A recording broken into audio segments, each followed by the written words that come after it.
Peace and blessings, peace and blessings. Shout out to my YouTube, Instagram, and my Facebook family. So, once again, it's the Revival Month. Also, the Men's Mental Health Awareness Month. It's just going to be about mental health this whole month. But what I want to do today, because I know it's Friday, and I always do my Friday weekend kind of talk, because I know what's going to go on outside this weekend on Fridays. It's summertime. And we all know in the summertime, in our communities, it can become a very, I'll just be frank, violent time of the year. It's hot outside. People don't want to be inside anymore. They want to get outside and mingle. So what I'm going to tell a lot of y'all brothers out there, be careful. You know what I'm saying? Be careful where you're going and why you're going. But let's run through this real quick. Even though we've been chosen to be the poster child of violence within the United States of America, in our community, violent crimes have dropped 9.3% this year. Shouts out to the guys out there who are chilling out. Particularly gun violence has dropped. Now, gun violence affects black communities the most, and it's a huge factor within this. This is the reason why I'm saying it's Friday night. Y'all gonna go outside. Trust me, when that sun goes down, Chief Mariah is in the house. Because I know what's going on out there. I done seen it all. I know what's going on. When that sun goes down, I'm in the house. That's my rule. Then what we have is, the reason why so much violence is going on is not because we're just violent people. Oh, I never heard that one. There's something that happened on speaker. I know that sounded crazy. But the reason why there's so much violence going on this summer is there's certain factors that goes on. It's not that us as people, black people, are violent people. There's certain factors. One is it's a persistent disparities that go on within a community. For one, us black people are overrepresented in violent firearms. Reason why? Loose gun laws. For some reason, for people who don't have much, for some reason there's guns all over the place, right? All over the place. You watch these videos of these guys, these are kids out there with ARs, Dracos, 4.5s, extended clips, drums, 50-round shots, 100-round shots, and you asking yourself, this kid can't even get a job. How is he able to have access to this firepower, which isn't really much compared to what's out there, but it's like, but how?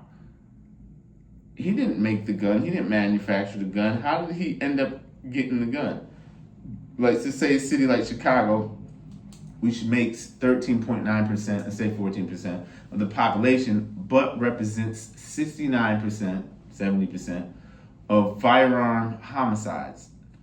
14% of the population represents 70%.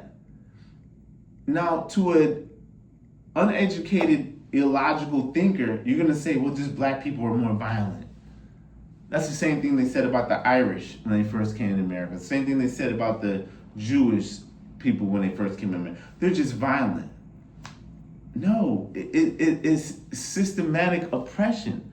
Like, when you don't give people opportunities, you don't give them jobs, you don't give them an economic backing within the government, within the country that they live in, what else are they gonna do? They can't start their own businesses because banks won't give them loans. They can't go get a job in private corporate America because of the racism that happens.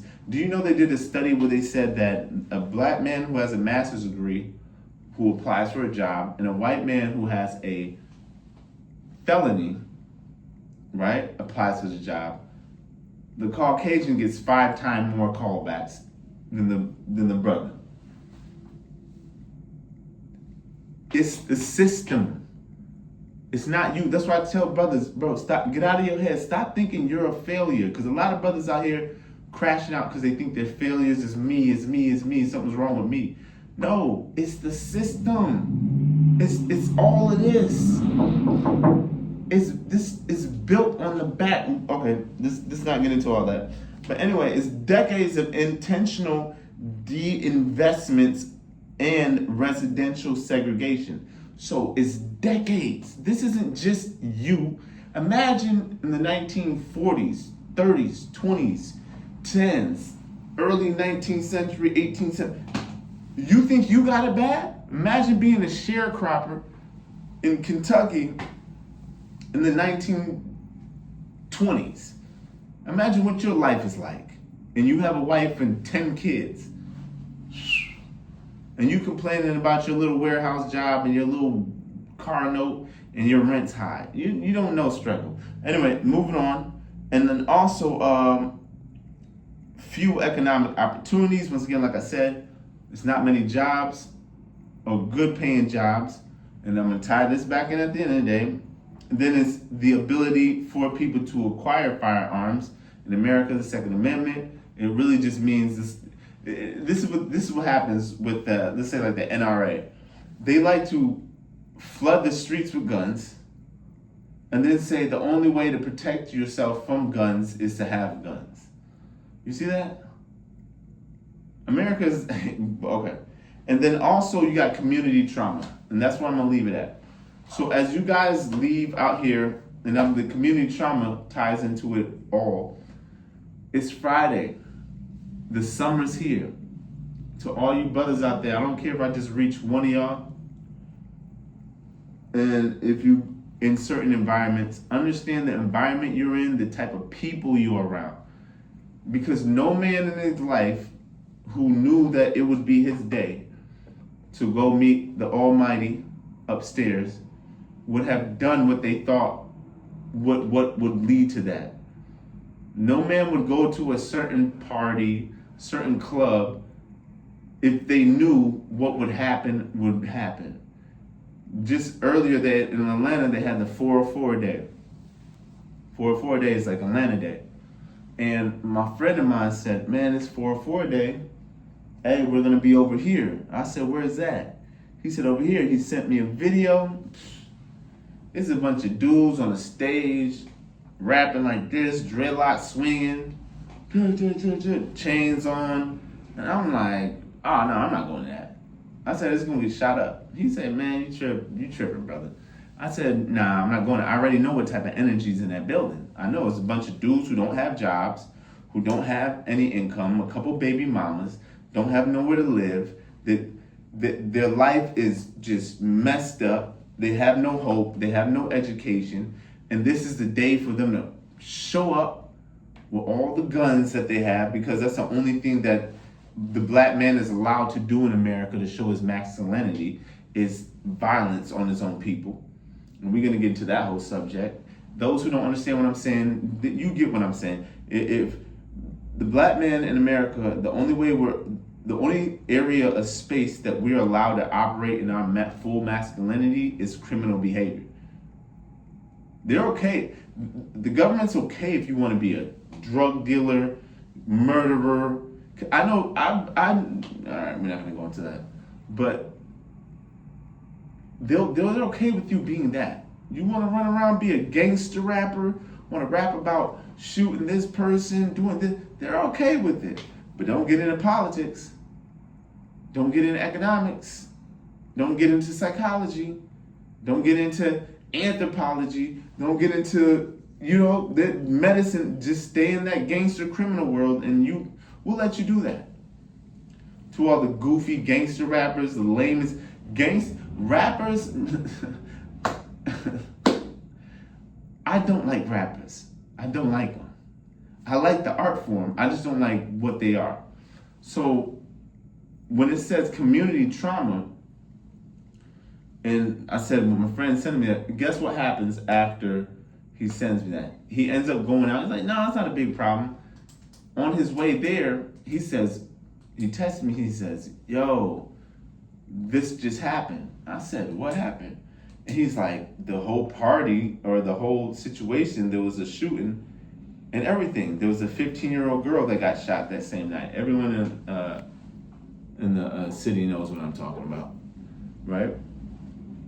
And I said, yeah, of course. I already know. I saw that all the elements.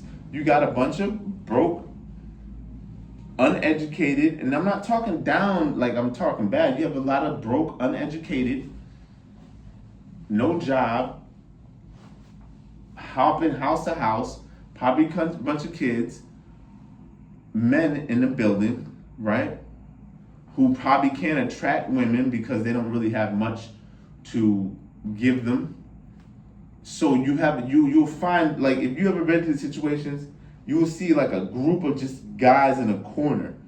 They're mean mugging, they looking tough, that's all they have. And so without them being educated, they think the only way to show that they have some type of power is through violence, right? The same way that the Irish community had the mob, the Jewish community had the mob. Lack of opportunities create this. So I'm gonna tell all you brothers and sisters, especially the sisters too, right now is not the time for anybody to be going out partying. There's too many guns outside. People are too broke right now. The only people going outside are looking for BS and trouble. You can show up to a little restaurant that you know is in a good little area, not saying the suburb, but if you know the area and you know the people, and do what you do. Don't be out late until 1 in the morning, 2 in the morning, 3 in the morning. No. The latest I'll say is 11. Be home at your house. You know? So it's Friday. It's Chief Mariah, your big brother Chief Mariah. I gotta have to drop that advice so hopefully you can reach somebody and say it. And you know what? It might save somebody's life. Who knows? But I gotta get out of here. It's sun's going down on me. So you know me and my rules. So my buddy over there. Hey bro. All right, yep. But anyway, you know the slogan: chase knowledge, don't chase money. Peace, love, positivity. Take your behind home. Do not be out here. There's nothing but robbers. And this is the last thing, before I do this. Right now, in this economy, people are broke. So you over at that bar or that club and you throwing and buying a couple drinks and you doing this and this, there might be a guy across the room watching you. Watching you. I'm telling you what's going on out here. These guys out here are down bad. Be careful. He might look nice and whatnot, wearing a fake watch and fake Gucci and fake Jordans, just moving around. Unemployed. He's unemployed. It's not his fault, but I'm just telling the realities. You know what I'm saying? He's unemployed, got let go from his last job, 3 kids by 3 baby mamas, got $75 to his name, and he's like, hey man, my daughter's birthday's in 2 weeks, I need to find a way to get a quick $500. And you think you're having a good time, and there's someone across it's hard out here, gas prices going up. Anyway, last time, you know the slogan: chase knowledge, don't chase money. Peace, love, positivity. I'm out. I keep doing this. Also, we're gonna start going live too. We're gonna start going live. Tomorrow we're gonna do our first live. I don't know what time. We're gonna go live too. So anyway, I'm gonna get out of your face. Y'all have a good time, but when that sun goes down, you need to be in the house. It's real out here. And they're not even giving you the real numbers. I'm hearing even crazier stuff going on in cities like Baton Rouge, cities like in South Carolina, cities like in Kansas. And they don't report it because they don't want you to know about it. They keep it hush hush. But we know the revolution will not be televised. So anyway, I already said this slogan twice, so I ain't gonna kill you guys again. But anyway, love y'all. My Instagram, YouTube, and Facebook family. I gotta get out of here. Peace.